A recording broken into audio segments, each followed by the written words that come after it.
100కు పైగా దీర్ఘకాలిక సమస్యలకు ఎటువంటి ఆపరేషన్ దుష్ప్రభావాలు లేకుండా హోమియోపతి చికిత్స.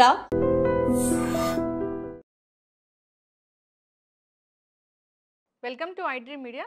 సో జనరల్గా కిడ్నీలు రెండు ఉంటాయి, కానీ కిడ్నీలు ఫెయిల్ అయ్యేంత వరకు తెలీదు. కిడ్నీ ఫంక్షన్ బాగుందని మనం ఎలా తెలుసుకోవాలి, కిడ్నీలు ఎందుకు ఫెయిల్ అవుతాయి, సో ఎవరిలో ఇలాంటివి ప్రాబ్లం అనేది మనం చూస్తాము.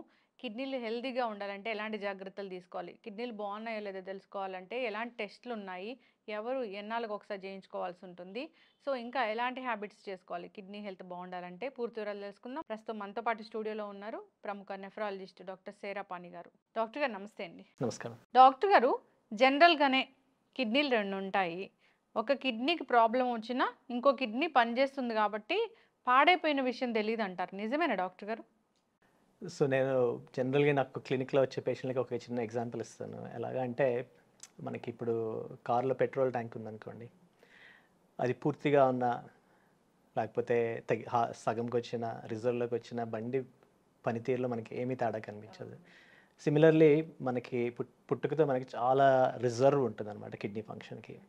ఆ కిడ్నీ ఫంక్షన్ సుమారుగా 15-20% ఉన్నా కూడా మనకి ఎటువంటి సిమ్టమ్స్ లేకుండా మనము మన డైలీ యాక్టివిటీస్ని తర్వాత మన లైఫ్ స్టైల్ అన్నీ మేనేజ్ చేసుకోవచ్చు. అందుకనే అప్పుడప్పుడు పరీక్ష చేసుకుంటే, అంటే మనకి పెట్రోల్ ట్యాంక్ ఉన్న ఇండికేటర్ ఎలాగుంటుందో అలాగ మనం పరీక్షలు చేసుకుంటే కానీ కిడ్నీ పనితీరు ఎలా ఉంది అని మాత్రం తెలియకపోవచ్చు.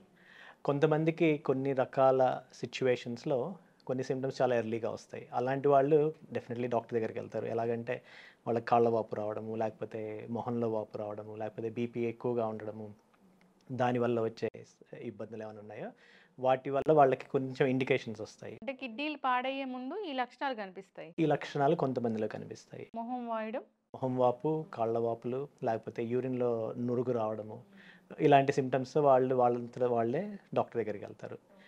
చాలామందికి ఇటువంటి సిమ్టమ్స్ ఏమి ఉండకపోవచ్చు.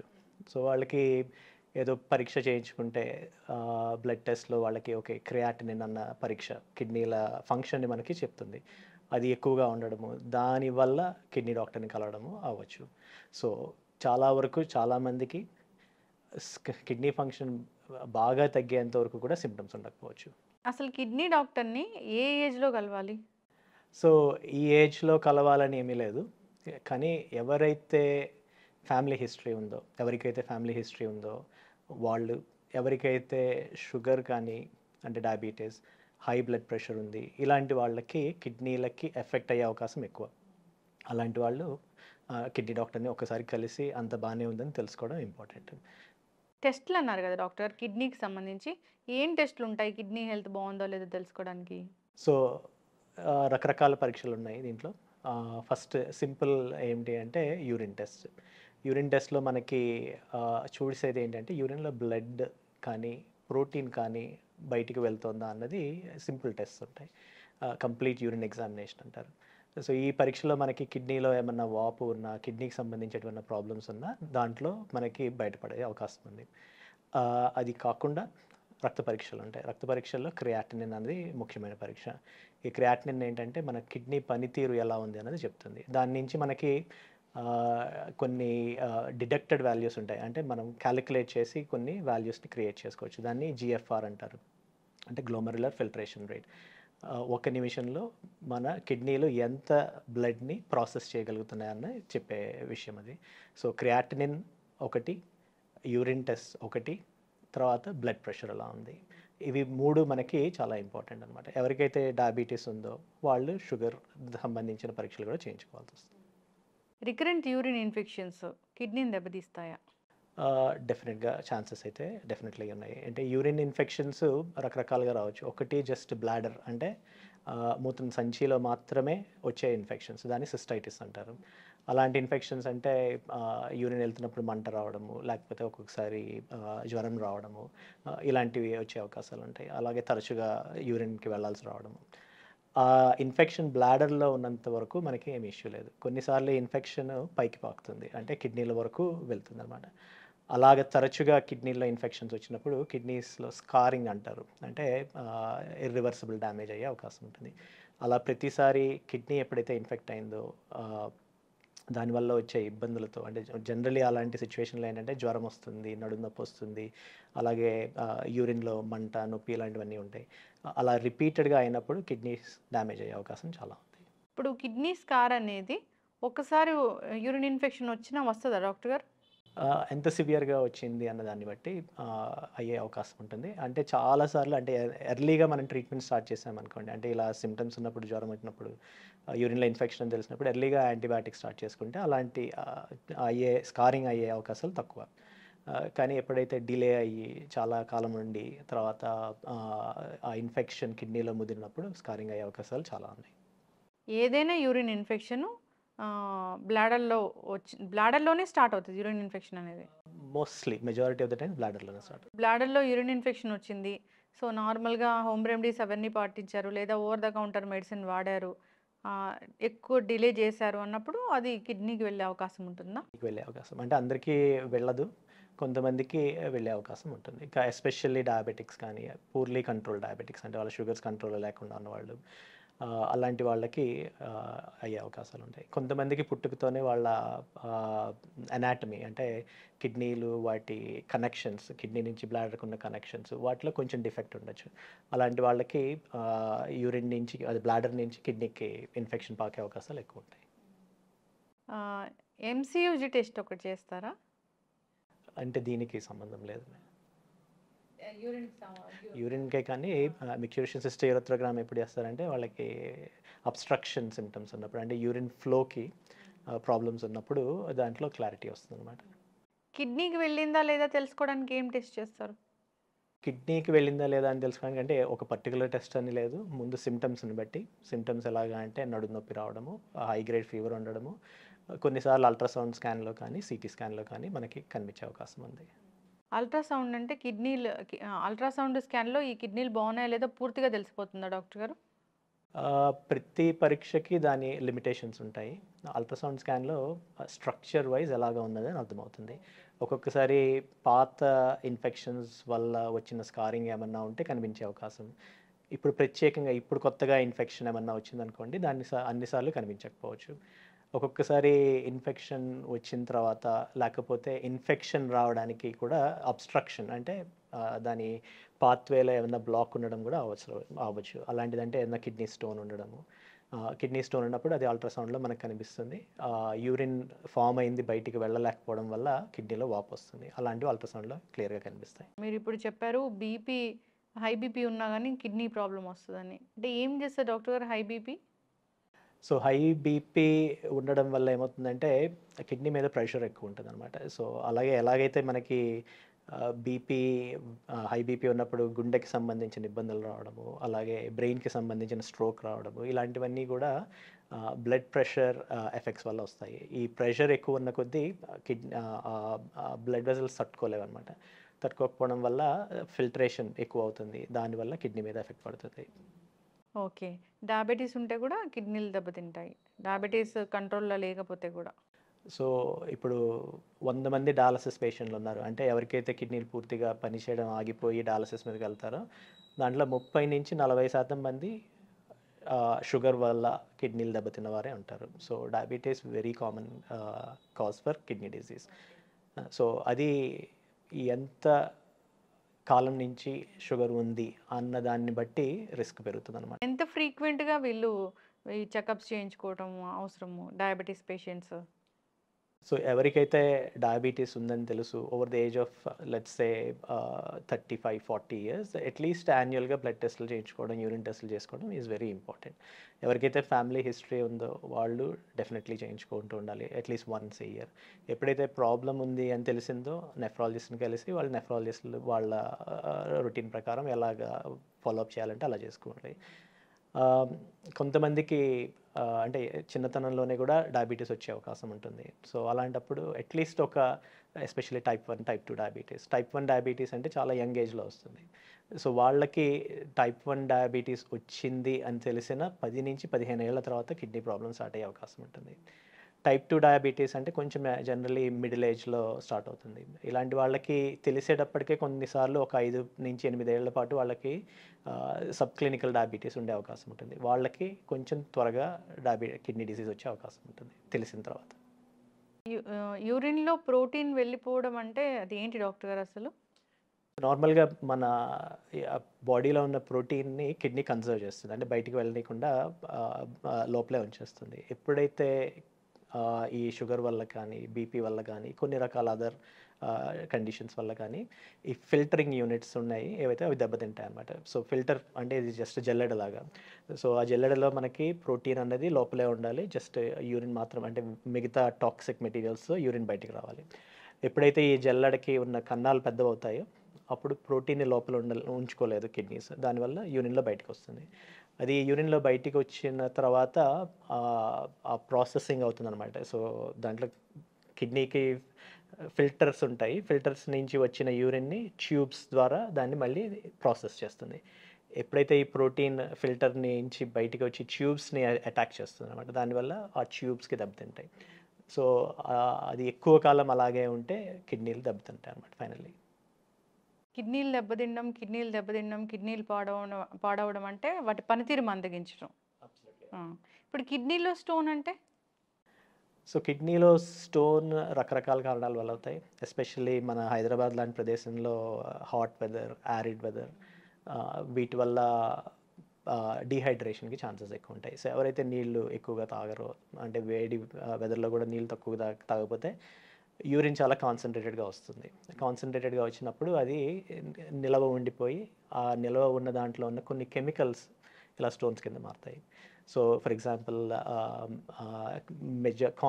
మోస్ట్ కామన్ కిడ్నీ స్టోన్ ఏంటంటే calcium based kidney stones. So దానికి ఇంకా రకరకాల కారణాలు ఉన్నాయి. కొంతమంది ఎవరైతే చాలా హెవీగా నాన్ వెజిటేరియన్ ఫుడ్ తింటారో, హెవీగా సాల్ట్ కన్సంప్షన్ ఎక్కువ ఉంటుందో, నీళ్ళ కన్సంప్షన్ తక్కువ ఉంటుందో, వీళ్ళు they're at very high risk of developing kidney stones. అదే కాకుండా ఫ్యామిలీ హిస్టరీ. సో కొంతమందికి ఇది ఫ్యామిలీలో రన్ అవుతుంది. సో వాళ్ళ పేరెంట్స్ కానీ, బ్రదర్స్, సిస్టర్స్ కానీ వాళ్ళకి కూడా కిడ్నీ స్టోన్స్ ఉండే అవకాశం. వాళ్ళకి high risk of kidney stone formation. Kidney stone ఉంటే అంటే డేంజరా డాక్టర్ గారు?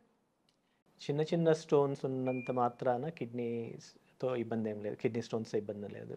కానీ ఆ స్టోన్స్ ఎప్పుడైతే ఉండాల్సిన చోట ఉండకుండా నెమ్మదిగా అవి మూవ్ అవుతాయో, మూవ్ అయ్యి అంటే కిడ్నీ నుంచి బ్లాడర్‌కి కనెక్ట్ చేసే ట్యూబ్ ఏదైతే ఉందో అది దాని గొట్టం సన్నగా ఉంటుంది. ఈ స్టోన్స్ అక్కడి నుంచి మూవ్ అయ్యి ఆ గొట్టంలోకి వచ్చినప్పుడు అవి అక్కడ బ్లాక్ అయ్యే అవకాశం ఉంటుంది. బ్లాక్ అయినప్పుడు పెయిన్ రావడము, తర్వాత ఇన్ఫెక్షన్ రావడము, విపరీతంగా పెయిన్ వచ్చి ఎమర్జెన్సీలో అడ్మిట్ అవ్వడము ఇలాంటివి అవుతాయి. దాంట్లోనూ కిడ్నీలో సైజ్‌ని బట్టి కూడా కొన్నిసార్లు సింప్టమ్స్ ఉంటాయి. సో కిడ్నీ స్టోన్స్ ఎక్కువగా ఉన్నాయనుకోండి, చాలా ఎక్కువ ఉన్నాయనుకోండి, దెన్ దానివల్ల కూడా కిడ్నీ ఫంక్షన్ మీద ఎఫెక్ట్ పడే అవకాశం ఉంటుంది. కిడ్నీ స్టోన్సే ఉంటాయి. చాలానే వస్తాయి డాక్టర్ గారు. ఒక స్టోన్ వస్తే అది అటు ఇటు కదలడము, మనకి లక్షణం తెలియడం అట్లా ఉండదా? కిడ్నీ స్టోన్ ఉంటే ఒక లక్షణం అంటే పెయినేనా? ఇంకా ఏమైనా ఉంటుందా? ఒక్కొక్కసారి యూరిన్‌లో బ్లడ్ రావడం ఉంటుంది. తర్వాత అది ఆ కిడ్నీ స్టోన్ ఎప్పుడైతే బ్లాడర్‌లోకి వచ్చిందో అప్పుడు తరచుగా యూరినేషన్‌కి ఉంటుంది. తర్వాత పెయిన్ ఉంటుంది జనరల్లీ. పెయిన్ ఎక్కడ అంటే ఈ నడుము నుంచి ముందుకి పెయిన్ పాకుతుంటుంది. అది ఒక్కొక్కసారి చాలా సివియర్‌గా ఉంటదనమాట. ముందుకి పొట్ట ముందుకి. సో అలాంటి సిట్యుయేషన్స్ చాలా పెయిన్‌ఫుల్‌గా ఉంటాయి. So most of them emergency అడ్మిషన్‌లోకి వచ్చి హాస్పిటల్ అడ్మిట్ అవ్వాల్సొస్తుంది. అంటే బ్యాక్ పెయిన్‌ని మనం కిడ్నీ పెయిన్ అనలేము. సో బ్యాక్ పెయిన్ అన్నది ఎప్పుడు కిడ్నీకి సంబంధించిన ఇబ్బంది అవ్వక్కర్లేదు. ఓకే. అంటే బ్యాక్ పెయిన్ ఒక్కొక్కసారి వెన్నుపూసకు సంబంధించొచ్చు. ఒక్కొక్కసారి మజిల్ పెయిన్ అయ్యుండొచ్చు. కిడ్నీ పెయిన్ అయ్యుండొచ్చు. సో అన్ని బ్యాక్ పెయిన్స్ కిడ్నీ పెయిన్స్ అయితే కాదు. కిడ్నీలో స్టోన్స్ ఇప్పుడు పాలకూర, టమాటా తిన్నా గాని కిడ్నీలో స్టోన్స్ వస్తాయంటారు. వాస్తవమేనా డాక్టర్ గారు అది? సో పాలకూర, టమాటాల్లో వీటిలో ఆక్సలేట్స్ అన్నవి ఎక్కువ ఉంటాయి. సో ఎప్పుడైతే ఆక్సలేట్ ఎక్కువ ఉందో అది యూరిన్‌లో కాన్సంట్రేట్ అయ్యి కిడ్నీ స్టోన్ కింద మారే అవకాశం ఉంది. కానీ అందరికీ అయితే అవ్వదు. కొంతమందికి మాత్రమే. అంటే దీంట్లో రకరకాల కారణాలున్నాయి. ఇంతకుముందు చెప్పినట్టు నీళ్ళు సరిగ్గా తాగకపోవడము, లేకపోతే నాన్ వెజిటేరియన్ ఫుడ్ ఎక్కువ తినడము, ఉప్పు ఎక్కువ తినడము. తర్వాత కొన్ని రకాల జెనెటిక్ కాజెస్ ఉన్నాయి. వాళ్ళకి యూరిన్‌లో ఒక్కొక్కసారి సిట్రేట్ అన్నది తక్కువ ఉంటుంది. అలాంటి ఉన్నప్పుడు ఇది ఆక్సలేట్ ప్రెసిపిటేట్ అవుతుంది. ఈ ప్రెసిపిటేట్ అయినప్పుడు అది స్టోన్ కింద మారే అవకాశం ఉంటుంది. డాక్టర్ గారు ఈ టొమాటో, పాలకూర ఇలాంటి కాంబినేషన్ ఆఫ్ ఫుడ్స్ తింటే కిడ్నీ స్టోన్స్ వస్తాయని చెప్తూ ఉంటారు. ఇక అంతే కాకుండా కాల్షియం టాబ్లెట్స్ వాడితే కూడా కిడ్నీ స్టోన్స్ వస్తాయి అంటారు. వాస్తవమేనా అది? సో కాల్షియం సప్లిమెంట్స్ తీసుకుంటే కిడ్నీ స్టోన్స్ వచ్చే అవకాశం అయితే డెఫినెట్లీ ఉంది. డాక్టర్ గారు, ఎవరికైనా ఏదైనా డెఫిషియన్సీ, కాల్షియం డెఫిషియన్సీ ఇలాంటివి వచ్చినప్పుడు కాల్షియం సప్లిమెంట్స్ తీసుకుంటూ ఉంటారు. అవి కూడా ఎక్కువ కాలం వాడితే అవి కిడ్నీలని ఎఫెక్ట్ చేస్తాయి, కిడ్నీ స్టోన్స్ అవుతాయి అంటారు. నిజమేనా అది? సో దాంట్లో కొంత వాస్తవం అయితే డెఫినెట్లీ ఉంది.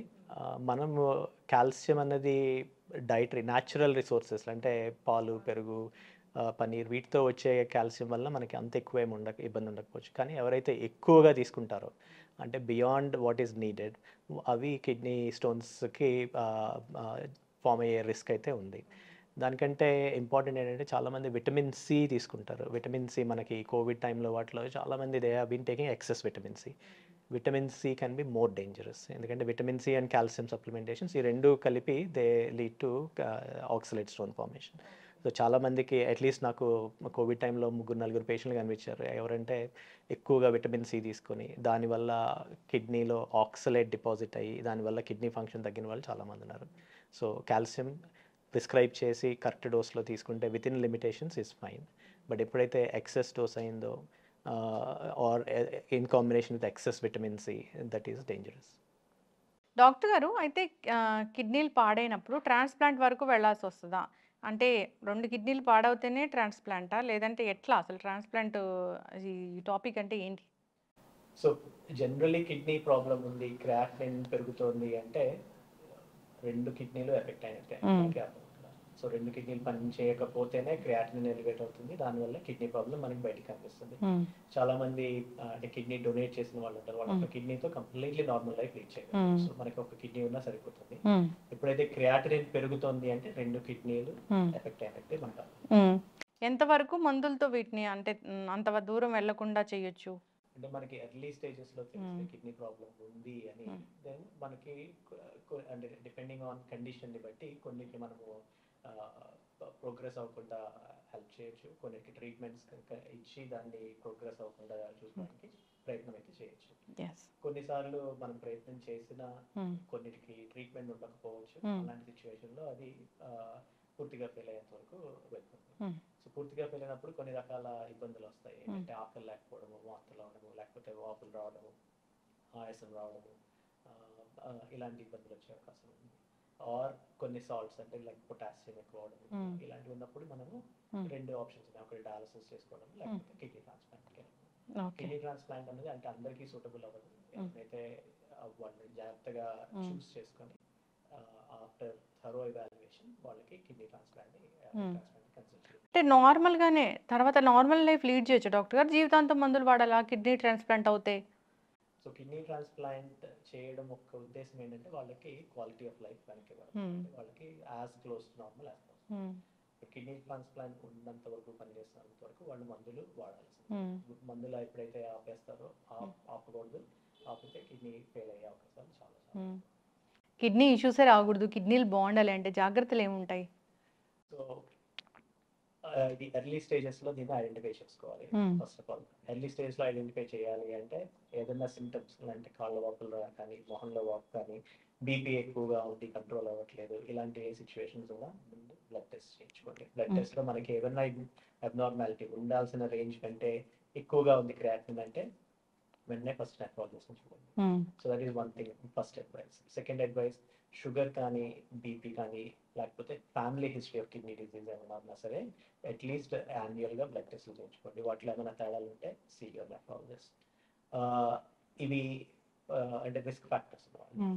లేకపోతే మామూలుగా అంతా అబ్సల్యూట్లీ బాగానే ఉంది, ఏమి రిస్క్ ఫ్యాక్టర్స్ లేవు అంటే మీరు చేయగలిగినవి ఏంటి అంటే adequate వాటర్ ఇంటేక్ ఉండాలి. అంటే అట్లీస్ట్ 2.5-3 లీటర్స్ పర్ డే. తక్కువగా తాగితే వచ్చే ఇబ్బందులు కిడ్నీ స్టోన్స్ ఫామ్ అవడం, తర్వాత యూరిన్ ట్రాక్ట్ ఇన్ఫెక్షన్స్ రావడం, వీటి వల్ల దాని ఎఫెక్ట్ కిడ్నీ మీద పడే ఫస్ట్ థింగ్. సెకండ్ థింగ్ ఏంటంటే షుగర్ ఉంటే దానికి సంబంధించిన డైటరీ చేంజెస్ ఏవైతే ఉన్నాయో అవన్నీ జాగ్రత్తగా ఇంప్లిమెంట్ చేయాలి. డయాబెటీస్ని విత్ ఇన్ కంట్రోల్ అంటే HbA1c అన్నది ఒక పరీక్ష చేస్తారు ఎవ్రీ 3 monthsకి. మనకి షుగర్ ఎలా ఉంది, కంట్రోల్లో ఉందా లేదా అని చెప్తుంది. అది that should be at least less than 7. తర్వాత ఎక్సర్సైజ్ ఇస్ ఎక్స్ట్రీమ్లీ ఇంపార్టెంట్. ఎందుకు అంటే ఎక్సర్సైజ్ చేయడం వల్ల షుగర్ కంట్రోల్లో ఉంటుంది, బీపీ కంట్రోల్లో ఉంటుంది, ఒబెసిటీ తగ్గుతుంది. దానివల్ల వచ్చే secondary sort of strain of the kidneys reduce అవుతుంది. తర్వాత బీపీ కంట్రోల్ ఎక్స్ట్రీమ్లీ ఇంపార్టెంట్. తగ్గ మందులు ఏవైతే ఉన్నాయో అవి వాడుతూ ఉండాలి. అప్పుడప్పుడు బ్లడ్ ప్రెషర్ చెక్ చేసుకొని అది కంట్రోల్లో ఉంది అని తెలుసుకోవడం వెరీ ఇంపార్టెంట్. నెక్స్ట్ కొన్ని రకాల మందులు especially pain killers like non steroidals అంటారు, ఎసిక్లోఫెనాక్, హైప్లాక్, తర్వాత ఐబుప్రోఫెన్, ఇలాంటివి అప్పుడప్పుడు వాడడంలో తప్పలేదు. కానీ ఎక్కువ రోజులు ఎక్కువగా వాడడం కిడ్నీ మీద డెఫినెట్లీ ఎఫెక్ట్ పడుతుంది. అండ్ ఐ థింక్ ఈ ప్రికాషన్స్ తీసుకోవడం will help someone to not develop kidney. చక్కటి ఇన్ఫర్మేషన్ డాక్టర్ గారు కిడ్నీస్ గురించి. కిడ్నీ ఫంక్షన్ బాగుందో లేదో తెలుసుకోవాలంటే టెస్టులు ఉన్నాయి, చేయించుకోవాలి. పర్టికులర్ ఏదైనా లక్షణం కనిపించినా లేదా ఇయర్లీ వన్స్ చెకప్స్ ఉంటాయి కాబట్టి చేయించుకుంటే మంచిది. సో అసలు ఏదైనా ప్రాబ్లం ఉందో లేదో తెలుసుకోవచ్చు. ఏదైనా ప్రాబ్లం వచ్చిన అడ్వాన్స్ ట్రీట్మెంట్స్ అయితే ఉన్నాయి, న్యాచురల్ రెమెడీస్ అలాంటివి పాటించుకున్నా ఉంటే మంచిది.